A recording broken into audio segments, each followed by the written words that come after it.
We're going to go ahead and get started just for the sake of time. Thank you everybody for coming today to our regularly scheduled AOD partnership meeting. Our registration or sign-in slip, we've got a couple copies wandering around.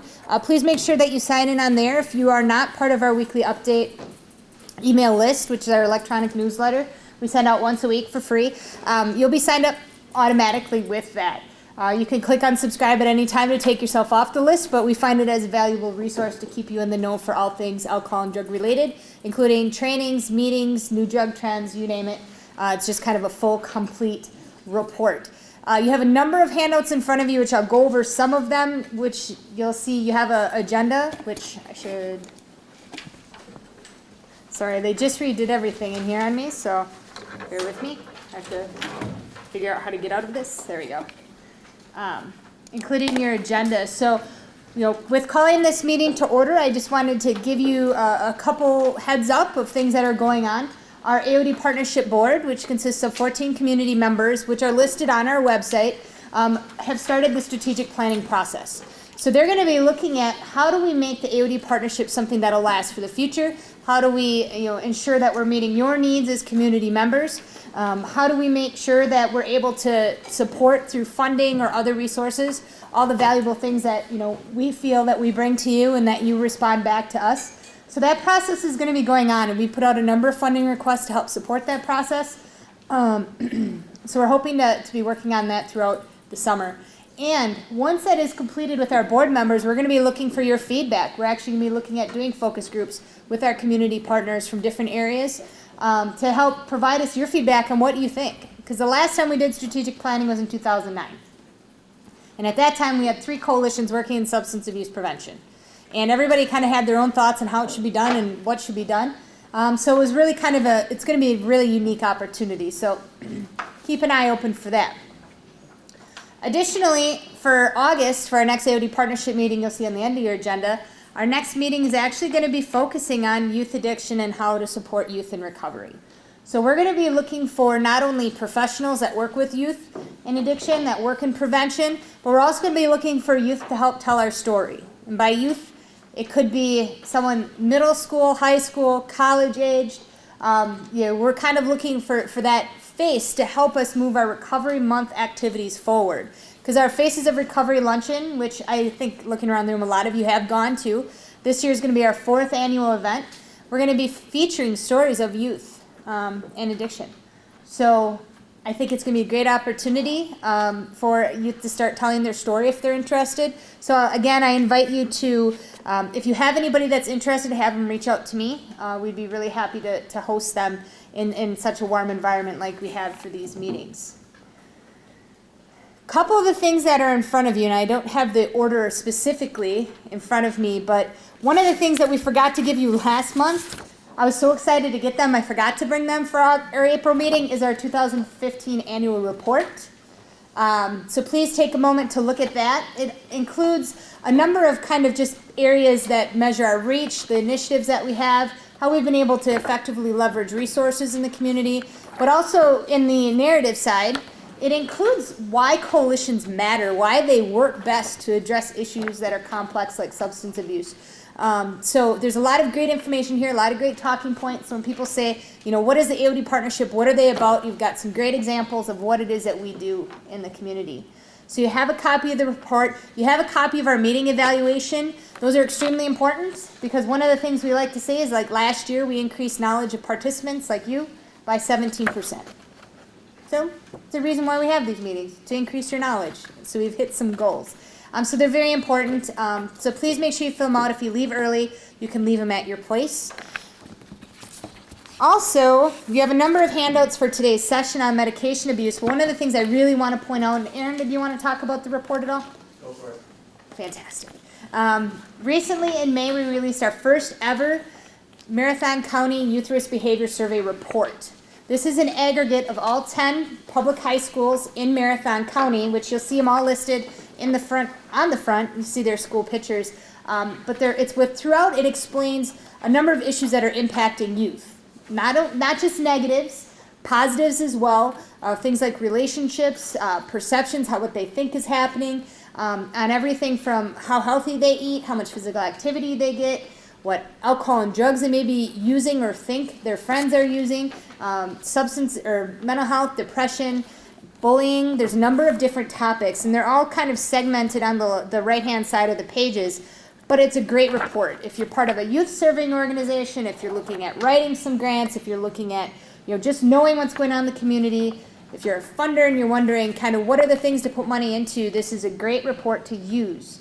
The Youth Risk Behavior Survey is a nationally recognized survey that was put out through the CDC, and it's something that's been used for a number of years. One of the things I do want to point out, though, is that there's some questions on issues such as medication abuse. It's all lumped into one. We're not asking about prescription painkillers versus things like Adderall and Ritalin. We're also not asking about things like e-cigarettes, heroin, meth, because when the survey was created, those weren't something that we're asking kids. We need to. So those are some questions that we specifically have added. So when you see this again in 2 years, you're going to have even more responses, as well as we're going to be looking at collecting and using all the data from our middle school population as well. So we're going to have some really great stuff coming out. It's a very important report. I can't stress it enough. It's available online for download. It's also, we have a lot of availability with hard copies, so if you want presentations, talk to Erin or I. We can connect you up with somebody that can do a presentation about the report to boards that you're part of, organizations you're part of, if you're part of a civic or community group, your church, you name it, we have these available. So with that, I think that we went through all of those. And just to review the announcements very quickly, as always, like I said, with the evaluations, make sure you fill those out. You will have copies of the executive summary report in the back as we leave. So if you leave early, then we're going to put them out once we start. And if you want to see the whole 37-page report, which includes our survey questions, that is available on our website. It was getting uploaded as I left, as well as some additional handouts. And I would be remiss to not thank Ministry of St. Clair's Hospital, as well as Aspires Health Foundation. We have a representative from Aspires Health Foundation, Kaylin Pempek, here today, and Antonina from St. Clair's was unable to join us. But they were the funding backbone behind us being able to even do this community assessment we're talking about today. So we're very happy and very thankful for their funding partnership, as well as Kinsey Green, which Kirk Howard is wandering around in the back. He is a fantastic community partner. He took the 37-page report. When he first looked at it, he groaned. You probably could hear him groan across town because it was like, how do we make this report into 8 pages? And he did it. And he also was behind making this report. So I have to thank him again and again for his great support of the work. Making sure that you share any articles, trainings, meetings, even job postings. We've been sharing all these through our weekly update. Make sure that you share those with us, and we'll help share them for you. And then also, all our meetings are recorded for our YouTube channel. So a lot of people don't know about that. That's why it's a question on your sign-in today, is because I just want to know how many people knew we had a YouTube channel and how you could go back to past meetings and view them. We've had meetings recorded since 2013. So you're looking at almost 3 years worth of meetings.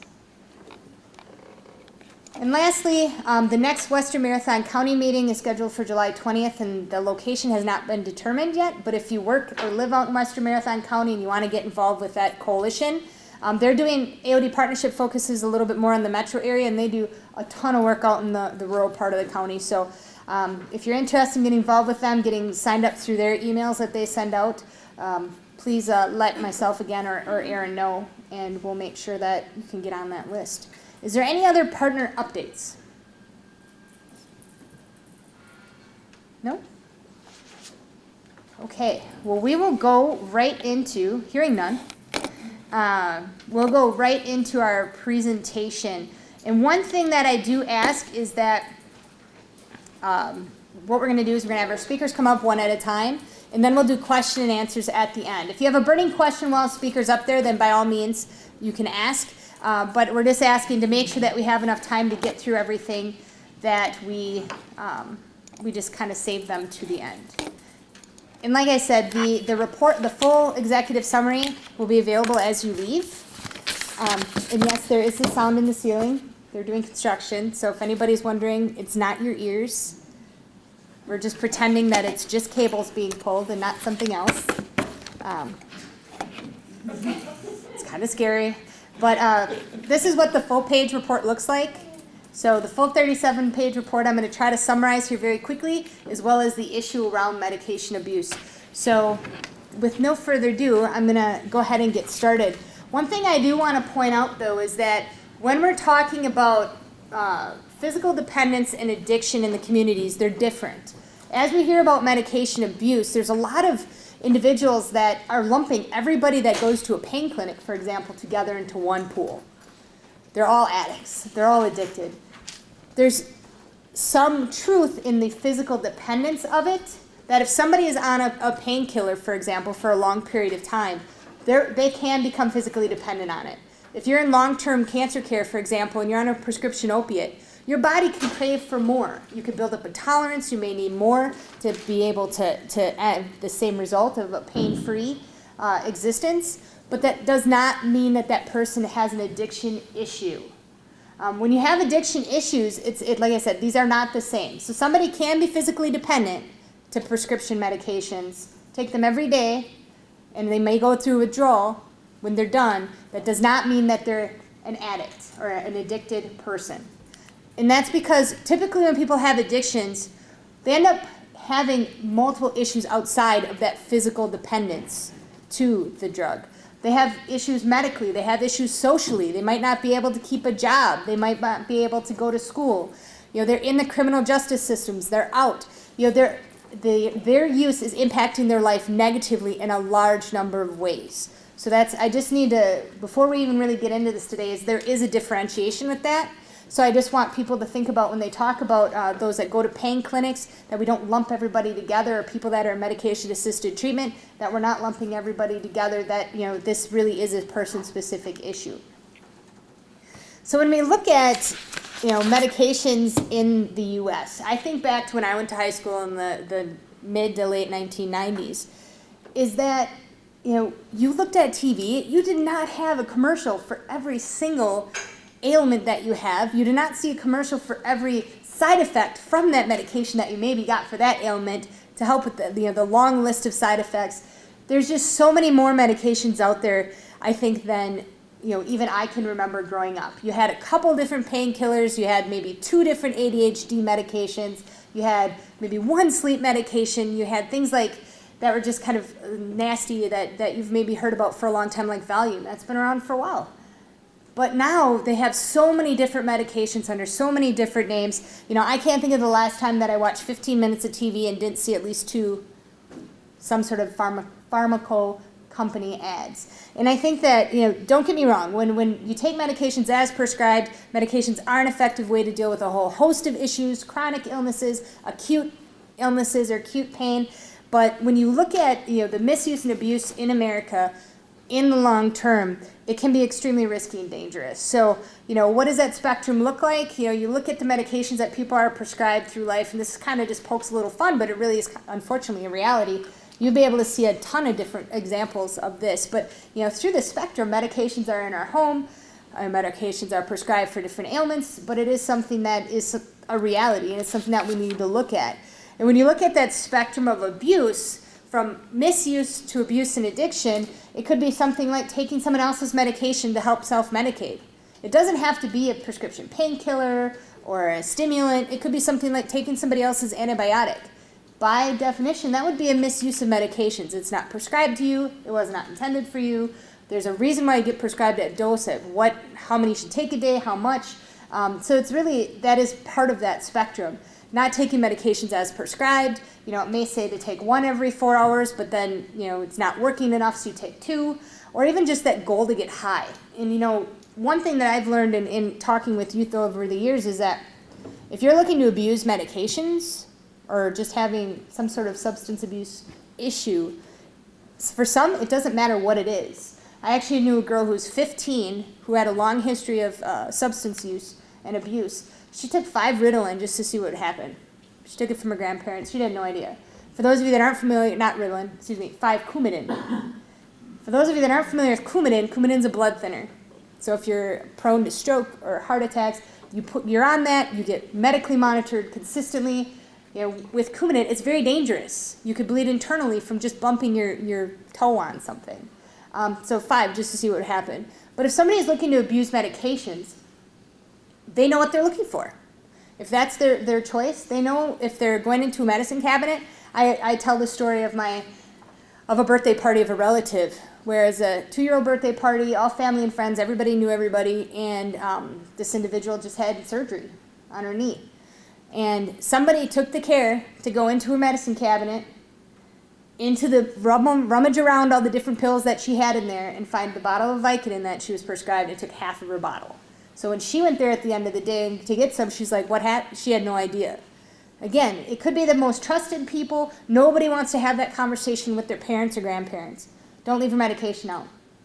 But it could be a handyman coming to your home. It could be, we had a number of thefts during real estate showings because people didn't lock up their meds. And that's part of, the discussion today, is to really look at, on the spectrum of abuse, it doesn't have to be somebody that's having a hardcore addiction reaction.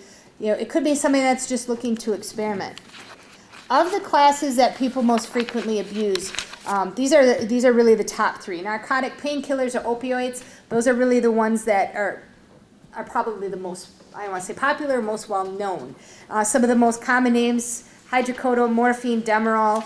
2 of them that have been making a lot of news would be things like OxyContin, which, in 2010, when OxyContin was reformulated, there's a quote coming up here that we didn't know the problem we had with prescription painkiller abuse until that was reformulated, because what they did is, to make it less able to be abused, they made it so instead of crushing it and making it a powder, it made it like a Skittle, so you couldn't crush it. So when they did that, people couldn't abuse it anymore, so they turned to heroin. Over these years, and Nate's going to talk about this a little bit, I don't want to steal his thunder, but over the years, the costs of prescription painkillers specifically, that's a pretty costly business. It's expensive to buy, and you make a lot of money on it. But with those different medications, they are extremely powerful. They're very effective. The other one is fentanyl. I don't know, fentanyl patches, if you have heard of that, it's usually in a transdermal patch, usually for chronic pain or different ailments like cancer. There's people that abuse those as well. Typically, like I said, it's in the patch form, but there's been synthetic forms made as well. With all of these, though, drug abuse has become the leading cause of accidental death in the U.S., and narcotic painkillers is usually the one that's at the front of that. The second most commonly abused is our central nervous system depressants, and those are more frequently called benzos or benzodiazepines. Some of the most frequently known names for those: Valium, Xanax, usually pretty much anything that ends in PAM is part of this class of drugs. They're extremely dangerous, they're highly deadly, especially not only for someone that's taking them responsibly as they should, because if you mix them with any sort of depressant, so it could be alcohol, it could be heroin, it could be another depressant, they're extremely dangerous. And could, right up next to alcohol, that class of drugs can be deadly if you go through withdrawal without being medically monitored. So if somebody's on that class of drugs, even if they're taking it as prescribed, it can be dangerous for someone to come down off of them with that physical dependence. So they're extremely dangerous, and like I said, a lot of the times you'll hear people combining those with some other depressant. The last class, or the third class, is our stimulants. So those are the ADHD meds. Those are typically used for narcolepsy.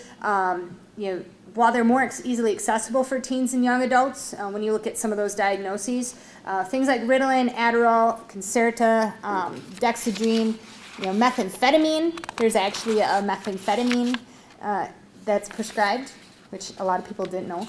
But those drugs are extremely dangerous. Those are the drugs that speed everything up. So when your CNS depressants and opiates slow everything down, those speed your body up. But for someone with ADHD, it helps reach that homeostasis or that leveling. So those are the 3 that are probably the most sought after. And like I said already, with the overdose deaths, on the left we have our national statistics, and on the right we have some trends within Wisconsin. There's in some of your additional handouts, I don't remember if they got on the table, if they're back there, you have some of these charts, but you can see just how those continue to rise. When you look at the opiate painkillers, which is in blue, which I think you guys can see okay back there, which is in blue, the most commonly overdose opiates would be methadone, oxycodone or oxycontin or hydrocodone or Vicodin. And I think that if I asked how many people have one of those 3 in their homes, we'd probably see some hands up. I know that I have some from a recent surgery too that I need to dispose of.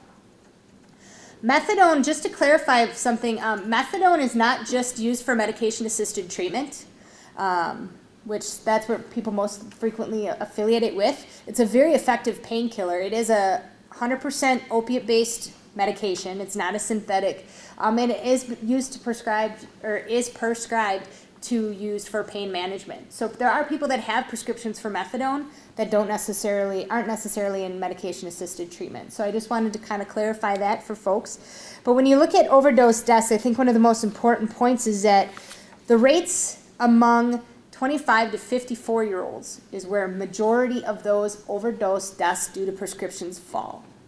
Whether it's accidental or whether it's intentional, the likelihood of somebody having those medications during that age is pretty high. So I think that that's something to look at, is this is not just a young person problem. This is not just a teen issue. This is an issue that's impacting all ages across the gamut. Accidental overdoses or taking those medications not as prescribed or mixing up your pill box sends a number of our senior citizens to the ER for falls. It actually results a number of times where they may end up in the nursing home. They may end up passing away due to that injury. So it is pretty consistent.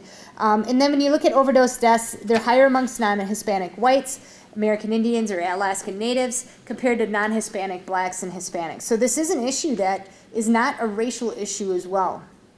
And men are more likely to die from overdose, but women are closing in on that gap. Okay. So, like I said, this is not just a young person issue, but this is just a chart that looks at the age bracket from 18 to 24. A lot of the times when we've talked to those that help provide medication-assisted treatment or those that enter into the justice system due to things like heroin use, a lot of the times it is in this early range. When you look at our rates of hepatitis C due to IV drug use, it is typically in this range. So we do see big increases in this. So this is just a national graph, but I think the takeaway is that 5 young adults every day will not make it to out of their 20s. And this is a big issue. When you look locally, what we see locally is it's not clean cut. It's not you have this drug or that drug or this drug. A lot of the times in our overdose deaths, which continued to go up since 2010, are polydrug users. So they may have prescription medications in their system. They may have alcohol in their system. They may have marijuana. They may have meth. They may have all of these things all combined into one. But prescription medications pops up a lot, especially those benzodiazepines or the prescription painkillers. So when you look at, on a national level, 90% of medication or prescription drug addiction start in the teenage years. And you can see some of the data here. One of the things that came out of this report is about 4% of high school students reported taking medication without a prescription in the last 30 days. We're doing better than the state and national. The state average is 15%, and the national is 18%. So, why is prevention important? We need to talk early. We need to talk often, because the earlier anyone starts using any sort of substance that changes the way their happiness pathways work in their brain, the harder it is they're going to have as adults. So whether it's alcohol, whether it's prescription drugs, whether it's marijuana, whether it's tobacco. And when you look at kind of the controversy over the term gateway drug, there's a lot of people that hate that term. But when you look at drugs that are easily accessible in the home, prescription drugs is one of those highly accessible drugs in the home. So whether we like it or not, people are starting down the pathway of addiction with prescription medications. And I guess I go back to the advertising impact as well. When you look at the power of the pack, the power of the pharmaceutical pact, it used to be alcohol, tobacco, and firearms, and you've got to look at Big Pharma, because they know how to advertise. Even though we don't know what the heck they're selling sometimes, we can recall the ad that there's 2 people sitting in a tub, But when you look at the power of advertising, if I have you think back to Spuds MacKenzie with Bud Light or Joe Camel for Camel cigarettes. When Joe Camel came out, there is more 6-year-olds that recognized Joe Camel than Mickey Mouse and knew he sold cigarettes. 6-year-olds. When you look at Big Pharma, how many commercials do we see on TV for whatever ails you? One of the biggest criticisms of one of the Super Bowl ads was one of the big pharma companies, instead of kind of taking a stand on overdoses or prescription drug prevention, they talked about constipation due to long-term prescription painkiller abuse. So they didn't take that platform to talk about how we need to keep these medications out of people's hands. They took that platform to say, if you're on chronic pain management and you have constipation, take our med. There's a lot of governors, there's a lot of high-powered people that said, what is wrong with you guys? And it's something that every time I see the ad now, I just can't help to go back, because what a great platform they could have had to be part of the solution. And we can't deny the link between prescription drug use and later, harder illicit drug use. That link between heroin, for example, is extensive. When you look at prescription painkiller abuse, this is one of the national statistics that was from 2013, but it's still absolutely relevant, and I would guess it'd be higher, is that you're 40 times more likely, if you're addicted to prescription opiates, to go into heroin. So some of these things we need to pay attention to, because if we don't, we're going to have generations upon generations that are continuing this addiction cycle. So when we get into this report, we didn't know what questions to ask. We looked, starting in 2010, we started looking across the country what kind of questions are being asked on surveys around this issue. We couldn't find any. So we came up with our unique survey based on other national surveys to really kind of measure 4 different areas: prevalence of abuse, perception of risk, perception of availability, and diversion or disposal efforts. Our ability to help keep these medications out of people's hands looking to abuse them or accidentally ingest them. So in the end, taking those different evidence-based questions, there's some basic questions added to it, which in the full report you could see the whole survey, but that includes overall health questions and demographics as well. But for all intended purposes, that unique survey really helped us find out a number of things. Basically, how do we feel in the community? Over 8 out of 10 people feel they're in good and excellent health. Though, when you look at the rates of people kind of feeling better or worse, about 8 out of 10 people felt that their health is overall good. But when you looked at that decrease or steady increase, there's a number of people that feel like their life's getting worse or their health's getting worse. That's kind of sad. But when we look at, when we compare it to our life report, a lot of this data is concurrent. When we look at the number of people that's currently taking medications, we're at about 65%, with about half of those taking it regularly for a chronic condition. Doesn't seem like that bad, right? But when you look at a national level, it's about 50%. So we have a lot of people taking medications here in our community. And as I mentioned, those basic questions we ask about how people are concerned about health issues. So when you look at health-related issues, this is again something that's comparable to the life report, you could see a huge increase in the number of people being very concerned about prescription drug abuse and illicit drug use or illegal drug use. Compared to health issues like smoking, obesity, alcohol, those have stayed pretty stable over our last 3 assessments over the last 5 years.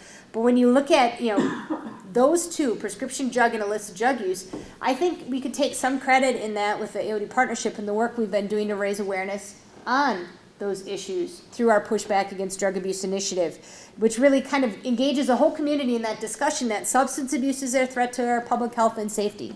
We need to make sure we have adequate funding for prevention, treatment, and enforcement, because no one agency or organization can do it alone. And that whole idea that we're all impacted by it, and that we're all part of the solution, those are kind of the key messages around this. And I think that the great partnerships we had with media to help bring attention to these issues really helped raise that level of concern. Because when you look at the life report, which there's snapshots in the back, 4 out of the top 10 concerns of all concerns, it could be livable wage, it could be poverty, it could be education, you name it. On top of health issues, 4 of the 10 were related to alcohol and other drugs. Number 1 was illicit drug use. Number 7 was prescription drug abuse. So it is something that people are concerned about. I think people are more knowing about. Is this a problem here? I'm guessing a lot of you have heard about this report at some point that lists Wausau as the number 1 city in the U.S. for opiate prescription abuse. Just a little note on this report. It was created by Castlight, and that is a national company that helps insure businesses, and took a bunch of different businesses across the country and looked at a number of different factors. They looked at people that are prescribed 4 or more prescriptions in 90-day increments by 4 or more physicians, correct? looking at Matt Simon because he interviewed them. So, is this a completely relevant report on the snapshot? Are we the 21 worst in the country? That's to be decided. But when you look at our rates, we actually do quite well. We had over 90% of people in the survey never took a medication that was not prescribed to them or more than prescribed. We had 8 out of 10 people say that they, throwing out the wrong statistic here. But when we looked at that whole 90%, those that are more likely, or that were more likely in our survey to report that they took medications not as prescribed, were in a younger population, and they had a lower education level, but that does not mean that those that are in a higher population, like the senior population, or have a higher education level, don't necessarily, this isn't an issue, but in our survey, those are just the two factors, the lower education and the younger population. The bright spot is that there has been a decrease over the last 5 years in those that reported using prescriptions in the last 30 days, not prescribed to them. So how concerned are we about this issue? Looking specifically at that level of concern, you can see there's a significant shift in the level of people that are very concerned, but also the number of people that are not sure. I think what we can take away from this is that, from people that weren't very concerned about it or not at all concerned, there was more people that are like, is this problem? Asking that question, looking at things a little bit differently. And as I said, here's the quote from Gary Schneck that really looked at, what was the link between prescription drug abuse and heroin? It really hit us in 2010 with that reformulation. So people are more concerned. We've seen that increase. One of our goals of our pushback initiative, as well as doing this assessment and of the AOD partnership as a whole, is to raise awareness on this issue. So I think we've done a pretty good job at that. How risky do people think that abusing medications is? You could see that 80% of respondents said that taking medication not as prescribed was of great risk. When you look at the idea of, is it safer than illicit drug use, you could see that a number of people strongly disagree, and that really, again, has shifted because I think people realize how dangerous these drugs, medications, prescription medications can possibly be. And again, 94% disagree or strongly disagree that it's okay to take more than recommended. So, a lot of people, again, I think are doing the right thing here as far as not taking medications as outside of how they're directed or giving them somewhere else. How readily available are they? You can see over 4 billion medications are written nationally. Last year, we had about 67 million prescribed here in the state of Wisconsin. It was actually over that. 50% agree or strongly agree that they're readily available. People feel like if somebody wants to abuse medications, they're readily available in our community. And you can see a big shift in that because I think that people are looking at this, again, a little bit differently. And you look at where do they get them. I think that our healthcare systems do get a bad rap sometimes on this because we can't just point the finger there. But when you look at some of these data points, and I have a link down here for the new CDC prescribing guidelines that they put out this last 2 months ago. But you can see that, in our community, people don't necessarily feel that getting prescriptions from a healthcare provider, a medical provider, is where they're getting those medications from. That's not necessarily where they believe. They don't think it's very easy anymore. So where do they get them from? This is an ad from the Lock Your Meds campaign that really looks at, it's typically from our family members or friends. 4 out of 10 say it's easy or somewhat easy to get them from family members or friends to get high. And when you look at the number one place where people, they believe or they perceive they're getting them from, it is from stealing them from family members or friends. And when you add them to given by family members or friends, our rates are right around the national average. About 3 out of 4 people, that's where they believe if somebody's going to abuse medications, they're getting them from someone that they know. They have a personal relationship, whether they take them or not. And it takes me back to that birthday party story that I had mentioned, that you don't necessarily know who is looking or who is drug seeking. So what does this all mean? And this slide really kind of shows the contradictory nature of the summary of the findings, which again, you'll have a copy of this whole report. Pretty much what we know is that people are more aware that this is an issue. People are more aware of where the medication drop box programs are. People more concerned about this.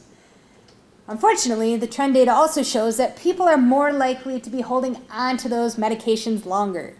We have more people holding on to expired medications than we ever have. And the last is that perceived accessibility through theft from family members or friends directly contradicts that we're concerned about it. We know where to get rid of these medications, but we hold on to those drugs longer so our family members or friends could potentially steal them from us. Essentially, if you put it all together, that's really what it comes down to.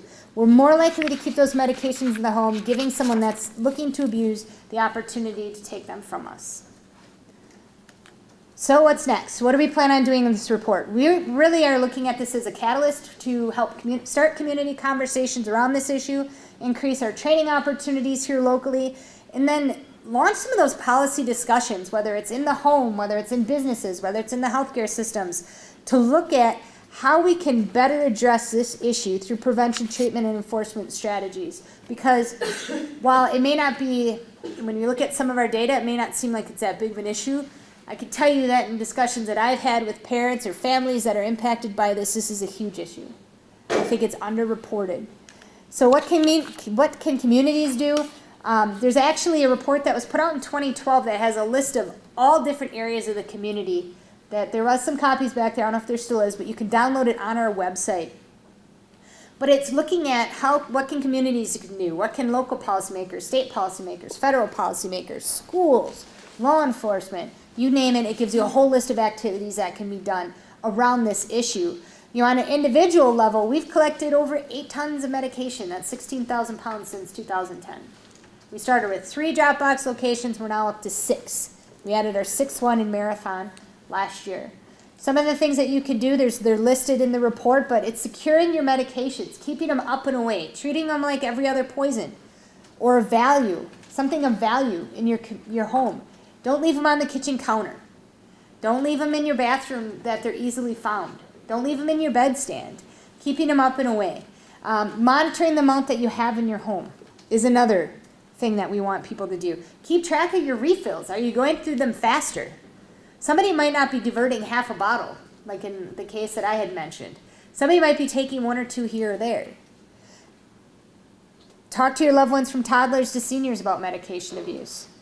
It's absolutely, there's no time that's too early to start. Dispose of any unwanted or expired medications at our drop boxes. The 6 locations are listed in the report. They're listed on the handout. They're listed all over the place. It's never too early to talk, like I said. And just due to that possibility of addiction, don't take medications not as prescribed. Take them as prescribed. So here is our Dropbox cards. There's some back there. We have a bunch of them again. So if you're interested in helping us promote this, there's 6 locations are on the right. 2 of them are 24/7. And really what we want to stress is that whole what's in and what's out.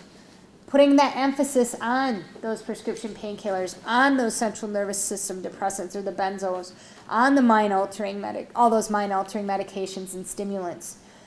And for people that are looking to get rid of things that we don't take, we included the information there for how to get rid of those. Some of those additional resources before I move on to some of our speakers today to talk about this issue from a couple different perspectives on what's being done. Just to point out, Dose of Reality is the new awareness campaign that was launched by our Wisconsin Attorney General.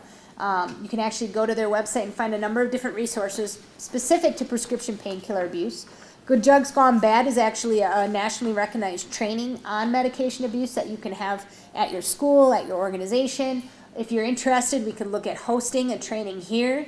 We did a number of years ago, but we can look at doing that again. It's a very good training. And then some of the national initiatives, as well as the CDC Vital Signs has a number of different handouts that are easily printable and easily readable if you're looking at raising awareness on a number of different issues, but there are some specific to medication abuse. So with that, I'm going to close and say thanks again to our funding partners, as well as Kinsey Green for putting this report together. And I am going to stop my part of the presentation and bring up me.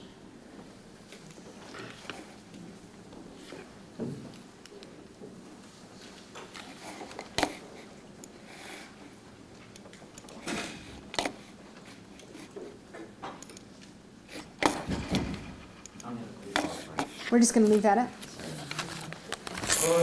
Can I have you come up here, Nate? What? Sorry, I'm gonna have you come up here, please. Okay. Sorry. And then get you on camera. And we're gonna hear you good. All right. I'll start over again. My name is Nate Stetzer. I'm a community resource officer at the Wausau Police Department.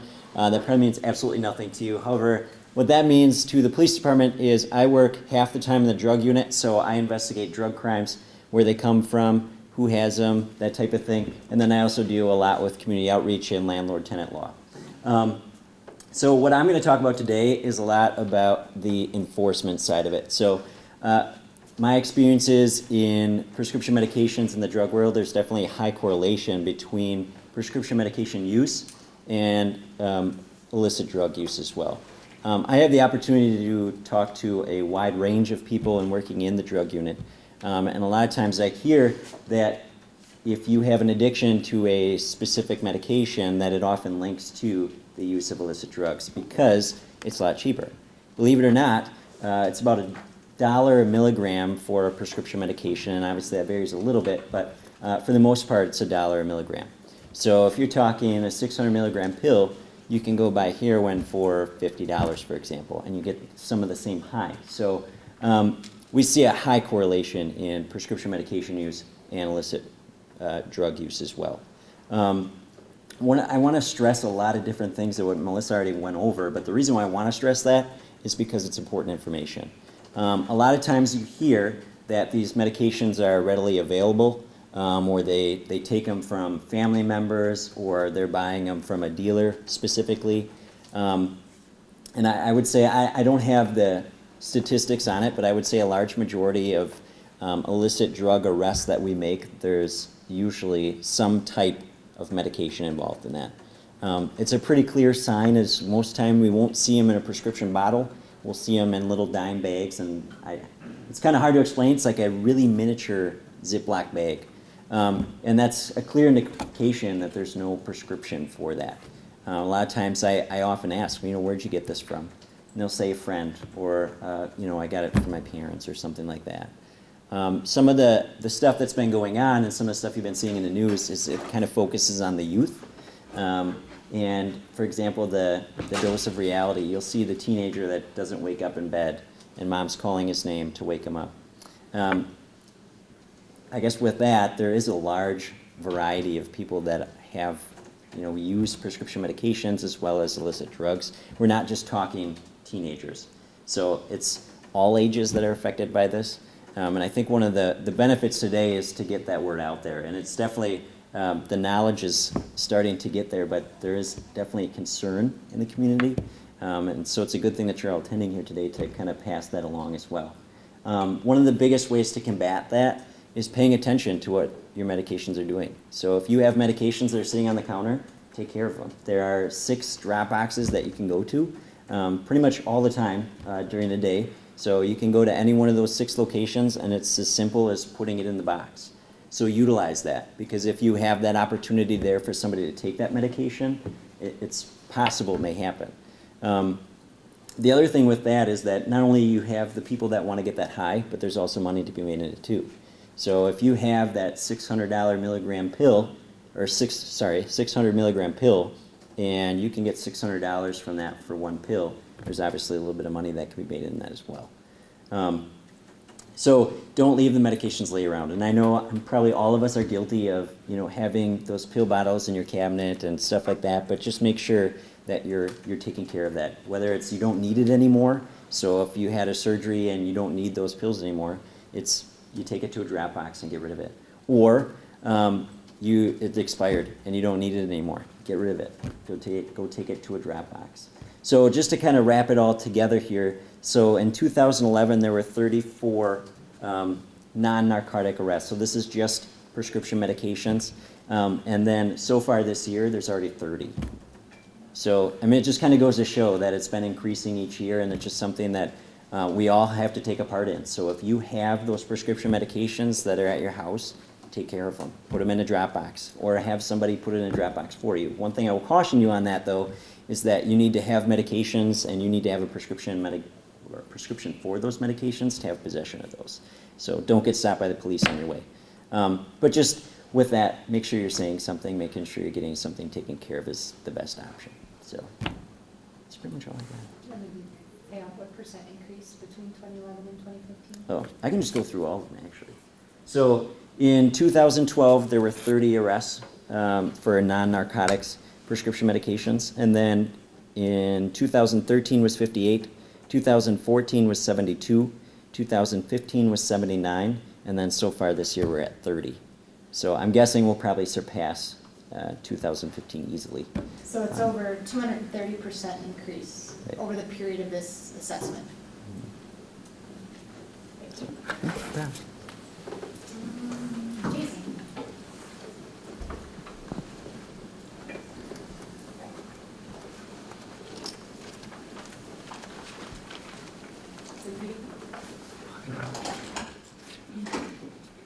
My name is Jason Keffler. I'm the service line administrator for trauma transfer and transport for the Spiders Health System.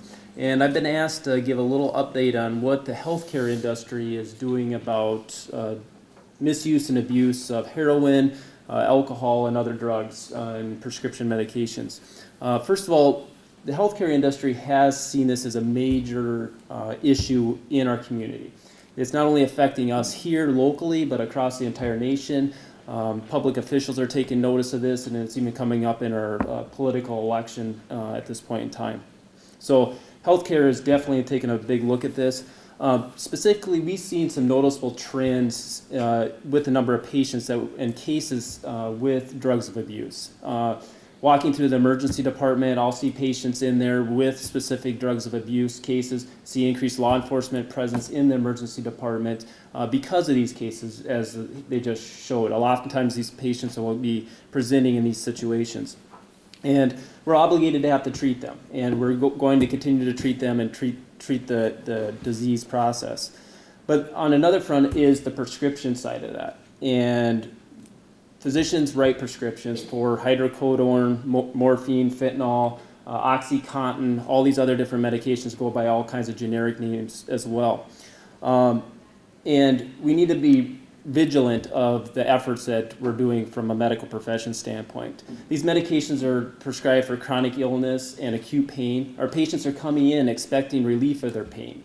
So we have to meet the patient satisfaction needs, but we also need to make sure we're educating our patients on the side effects and the effects of these medications. It's not just giving them these medications. There has to be awareness to the patient of what these medications mean, proper disposal of these medications, and how these medications may affect them. In addition, we're educating the nurses and the medical staff on the proper prescribing of these, but also making sure that they can explain those side effects and the effects of these medications and how to alleviate these.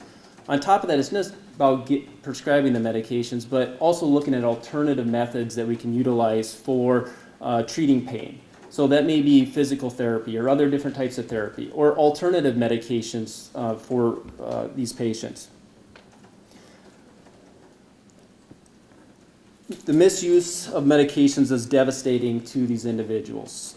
It affects them from a healthcare perspective. Oftentimes people that are addicted to medications, they have other chronic illnesses and they're taking these and they don't realize the contraindications between taking multiple medications. Doing proper medication reconciliation with these patients to make sure that they're aware of the side effects and how one medication may affect another one.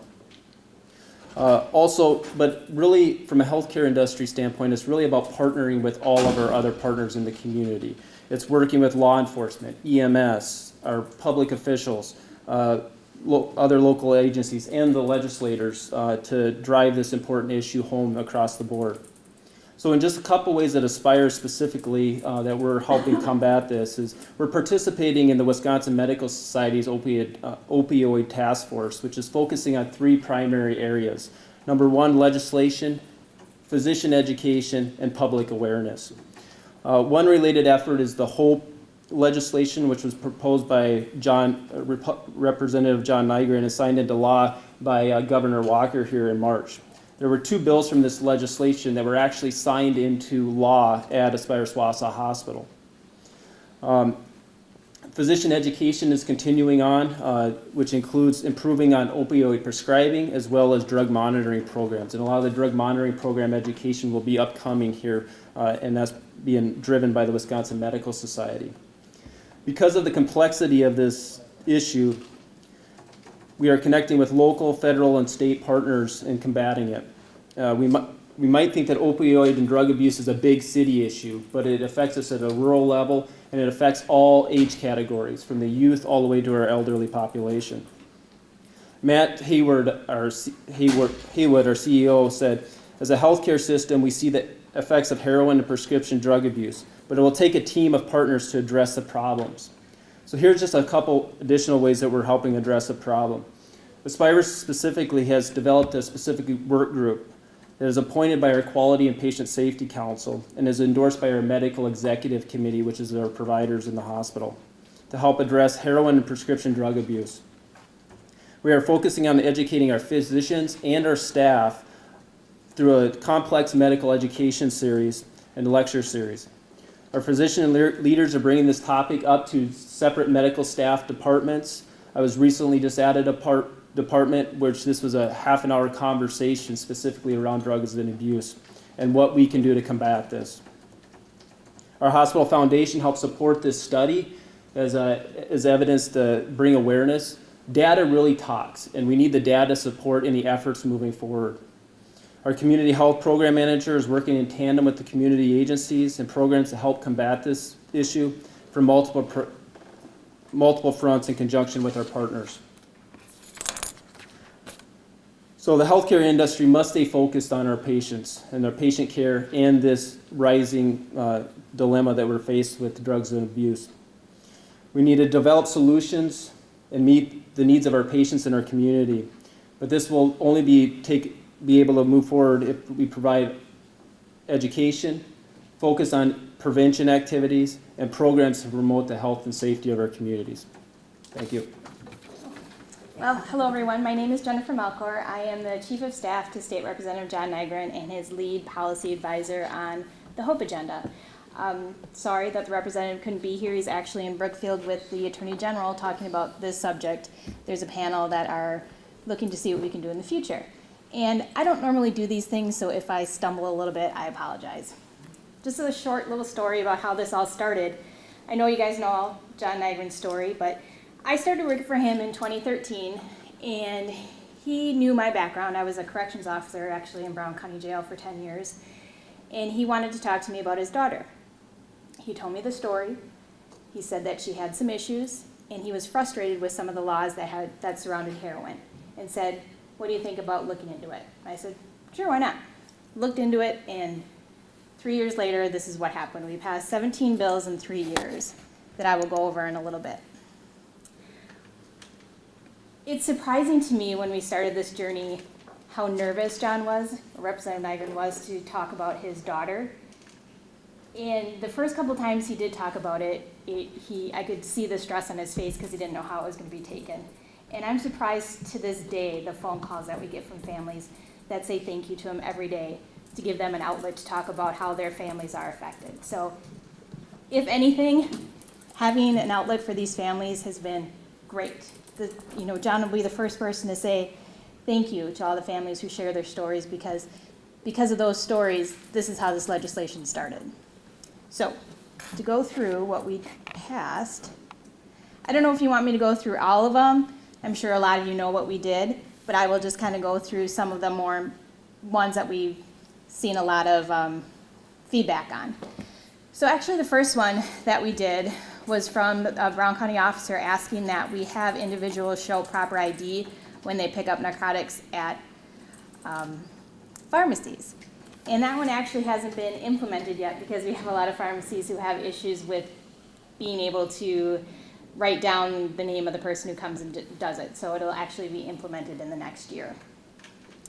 The next one is the Assembly Bill Act 200, which had to do with providing EMTs with training in Narcan.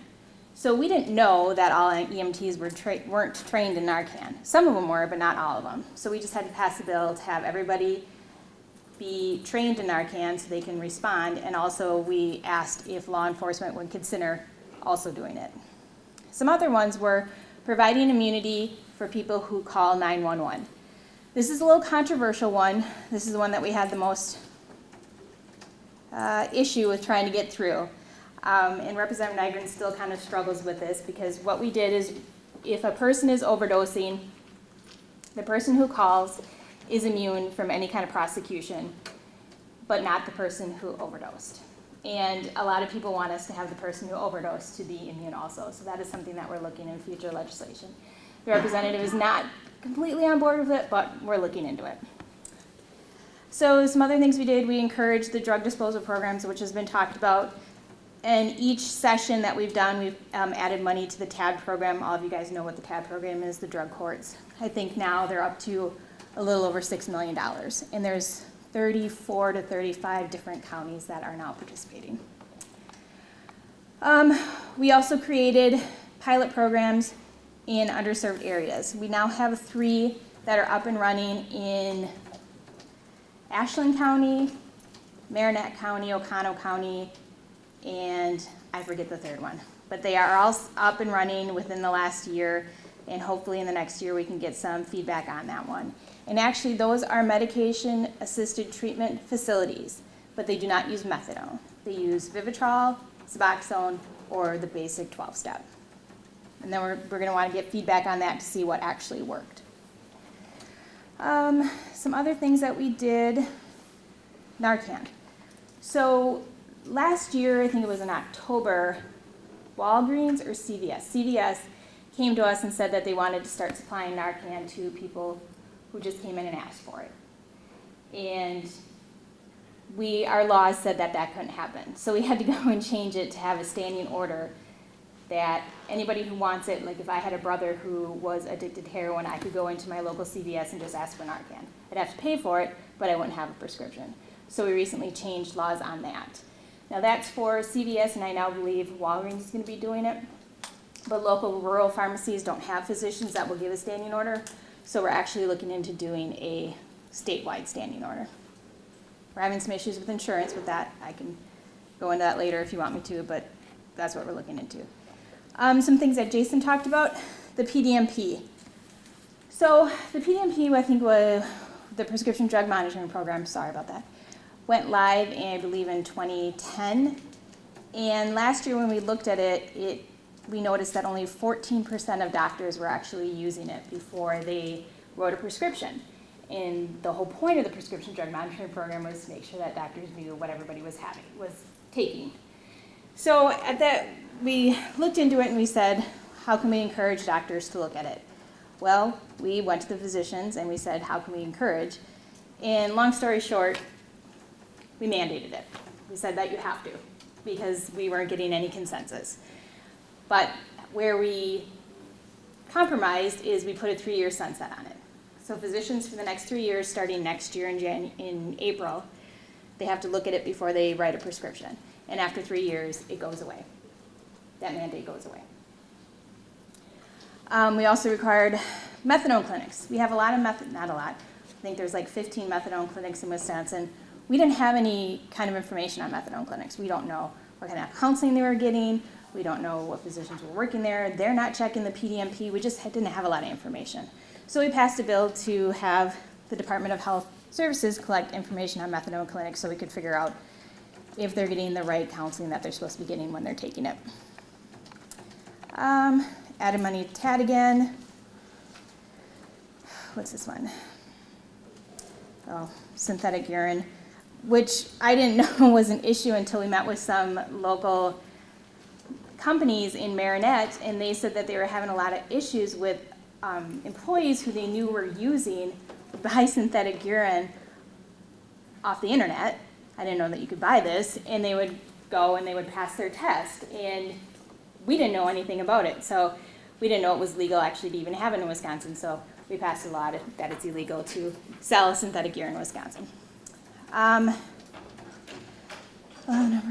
Then, as Jason mentioned again, we gave the Department of Safety, Public Services, and the Medical Examining Board the authority, I guess, to pass guidelines for physicians on opiate prescription.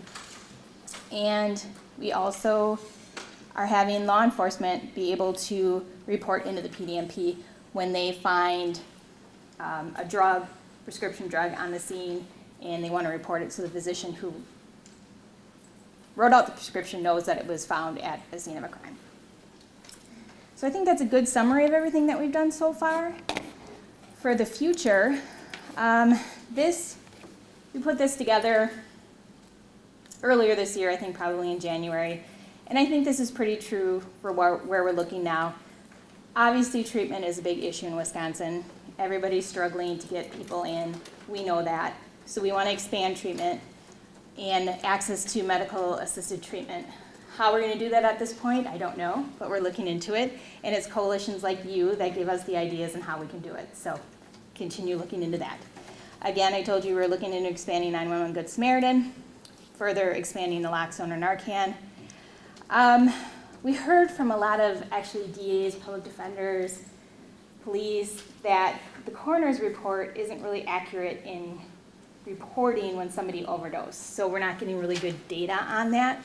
So the Department of Health Services is actually looking into a grant, I think it's from SAMHSA, I'm not quite sure, to look into overhauling how our coroners report overdose deaths. And then we started discussions with insurance providers, private insurance providers, on covering treatment. I'm sure a lot of you hear from families that have issue with insurance covering treatment, whether it be inpatient, outpatient, medication-assisted treatment. So we've gathered the big companies in Wisconsin in a meeting, and we just talked about everything that we hear from families. A lot of them were surprised by some of the stuff that was going on, so we're having ongoing conversations with them about Vivitrol, having more doctors that will be able to hopefully prescribe Suboxone. Will they cover it? So we're having those conversations. I think that pretty much covers what we're doing on the state level, and if you have any questions, I guess you can ask me later. Thank you. Or you can ask me now. Or you can ask me. Anybody has any questions? Yeah.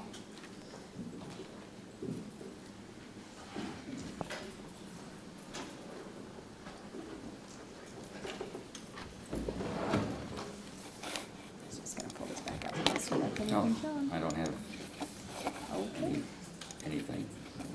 Thank you. welcome. Good afternoon, everyone. Pat Snyder, I am Outreach Director for Congressman Sean Duffy's office. And I just want to maybe do a little plug for our Western Marathon County Health Committee for the July 20th meeting. I think one of the areas I've been advising the Congressman on that we need to intervene a little earlier is something you might have heard of called ACE, Adverse Childhood Experiences. Aaron is a certified instructor in that, and he's going to be doing that in the July 20th meeting, but also I think he'll probably come to you if you need something like that. I also sit on the administrative review panel for Department of Social Services to find out how court-ordered separation of kids and family are going, and it's amazing how many of these young kids are exposed to addicted parents and how the cycle continues. So it's important to get them as early as we can to intervene. Some things federally, something that just came across as we were here to start the meeting that I had from our staffer in Washington. The congressman signed on a letter to the Secretary of Health and Human Services. The Food and Drug Administration recently approved the first long-acting subdermal, and if I say this wrong, buprenorphine? Thank you. Okay, it's an implant, and this is for the treatment of opioid dependence. So unlike pills or films, these implants will last up to 6 months. They can't get lost. They can't be stolen or forgotten, so that the drug can't be abused or resold on the street. And what the congressman has signed on with a lot of bipartisan members of Congress is urging the Health and Human Services to make sure these implants are accessible, easily accessible, and very affordable. So those that's just came out today, and hopefully that will be something we can pursue. You know, a lot of things you hear about in Washington, there's a lot of constant friction between, but I think when it comes to drug abuse, opioids, I think there's a lot of bipartisan support for this. In early May, the House passed 18 bills related to opioids, and they all passed overwhelmingly with bipartisan support. Now, the Senate passed a comprehensive measure. Theirs is called CARA, earlier in the year. So now, along with the 18 smaller bills that the House has agreed to, and sorry, I'm reading this from my phone. We had our power out, and I couldn't, our systems are all screwed up in the office. But in any case, the House now has agreed to go to conference with the Senate. What they'll do is they'll get appointing members from each side. They'll meet, they'll discuss the legislation. It's all the common goal to help, and then they'll just work out the particulars. And they hope that, they think that both of this can be done in about 2 months and ready for the President's signature, hopefully before fiscal year end September 30th. Congressman Sensenbrenner has a bill, a House version of CARA, so this would be the House version of that. It authorizes $103 million of new additional spending that would create grant programs for the opioid epidemic. I'm going to send this to Melissa, the link I have, because it kind of goes into detail each of the 18 different House resolution bills that are part of this that they're negotiating. But I'm going to give you a little bit of a summary of what they're working on. One is H.R. 4641, which studies the best practices for prescribing opiate painkillers. And what they were going to do is probably build on what the Centers of Disease Control have released a few months ago. H.R. 4978, it authorizes a report on the effect of babies and their mothers, or I should say on babies, when their mothers took opioids. I've seen a lot of evidence. In fact, I even have a nephew that my brother adopted. His mother was heavy into opioids, and right now he's just had a rough life, and he's sitting in jail. So again, when it comes to the ACE, or even when they're in pregnancy. So this bill would authorize more effect on that. Another one, H.R. 1818, helps veterans who got medical training in the military become licensed as emergency responders. Even though it's maybe not on the drugs, it's still something area that we need to expand.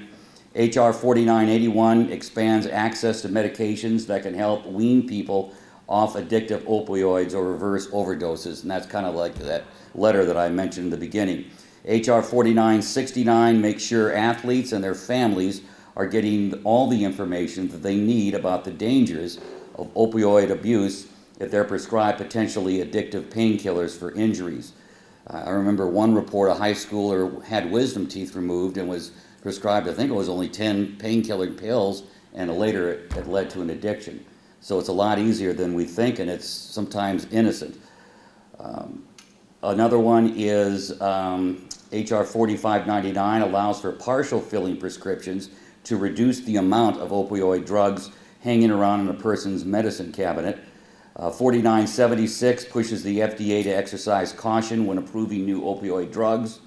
4982 studies the availability of drug treatment and the needs of improvement. Restrictions of the use of dextromethorphan, which is found in cough syrup among minors, is H.R. 3250.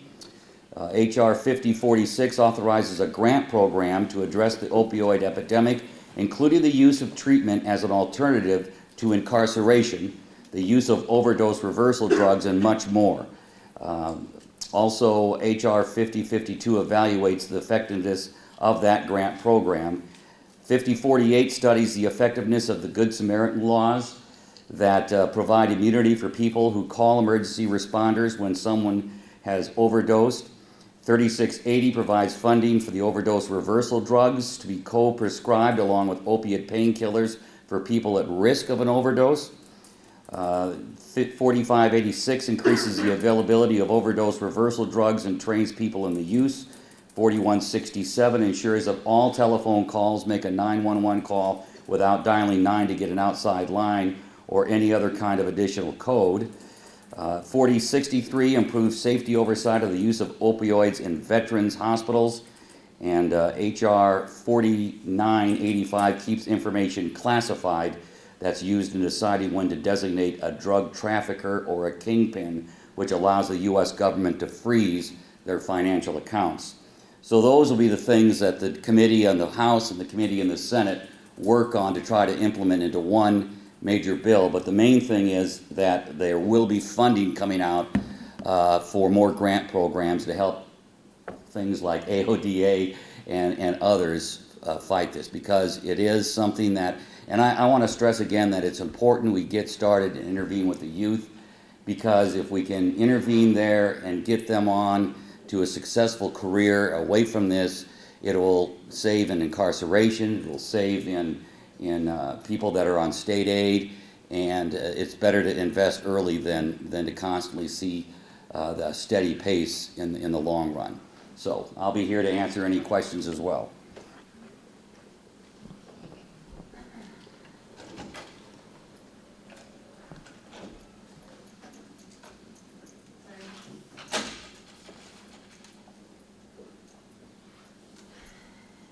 So we're supposed to have one more speaker. She's not here. So we'll save, I think, a little bit more. We'll save a little bit more from Dr. Dodson maybe for our next meeting. So she could share a little bit about the new Medical College of Wisconsin program that they're having there. So it's kind of like the next generation of healthcare providers. Their program is extremely unique, and I don't necessarily want to do it misjustice by speaking to that point. But I can tell you that there is going to be a huge community involvement piece of their schooling, where they're going to be looking at doing projects and initiatives within the community throughout the time that they're going to be going through classes for med school. So it's a very neat, unique opportunity. So we'll have her speak to that at a future meeting. So I did put copies of the report out. I did put a handout that I don't believe you have in front of you out as well on the end of the table. So I would invite you to take them out on the way. Please fill out your evaluations. Are there any questions for any of our presenters that we can pull them up? If everyone feels good about the day and 15 minutes of a gift of time, I will say have a wonderful afternoon. Stay tuned to our weekly updates for our next meetings and training opportunities, and enjoy the rest of your summer. We'll see you in August. Thank you.